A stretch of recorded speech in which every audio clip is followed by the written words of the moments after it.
Back பீஸில் வந்து கீழே வந்து ஒவ்வொருத்தவங்களும் ஒவ்வொரு விதமாக ஜாயின் பண்ணுவாங்க.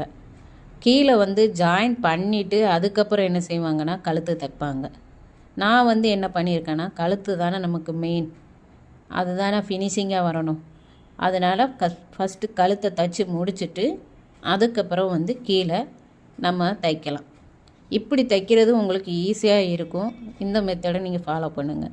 ஒரு வேளை வந்து நீங்கள் கல் ப்ளவுஸ் தைக்கிறீங்க அப்படின்னா, பின்னாடி பேக் சைடு கல் அந்த மாதிரி இருக்குது அப்படின்னா, அந்த கல்லை வந்து சேர்த்து நம்மளால் அடிக்க முடியாது.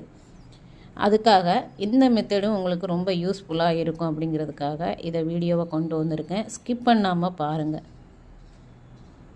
இந்த மாதிரி டாட்டு நீங்கள் லைனிங்கில் பிடிச்சிட்டிங்க அப்படின்னா சேலை ப்ளவுஸில் வந்து நம்ம டாட் அடிக்க தேவையில்லை. இந்த மாதிரி உள்ளார திருப்பிட்டு உல்ட்டாவாக திருப்பி வச்சுக்கணும். திருப்பி வச்சுட்டு நம்ம தைச்சிட்டு என்ன பண்ணுறோன்னா அப்படியே திருப்பிக்க வேண்டியதுதான். நான் எப்படி தைக்கிறேனோ இதே மாதிரியே ஃபாலோ பண்ணி நீங்கள் தைச்சிட்டிங்கன்னா உங்களுக்கு கரெக்டாக வந்துடும். இந்த மாதிரி தைச்சிட்டு அதுக்கப்புறம் நீங்கள் திருப்பிக்கோங்க. திருப்பிட்டு ஃபஸ்ட்டு இந்த மாதிரி விரல் வச்சு ப்ரெஸ் பண்ணி எல்லாத்தையுமே சைஸ் பண்ணி எடுத்து வச்சுட்டு, நீங்கள் அயன் பண்ணுறதா இருந்தாலும் அயன் பண்ணிவிட்டு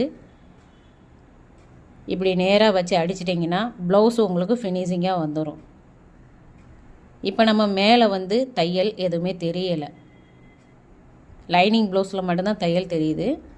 அப்படியே வச்சு நீங்கள் சைஸாக ரவுண்டாக நீங்கள் அடிச்சிட்டிங்கன்னா தையல் போட்டுட்டிங்க அப்படின்னா ப்ளவுஸு ஃபினிஷிங்காக ஆயிரும் உங்களுக்கு.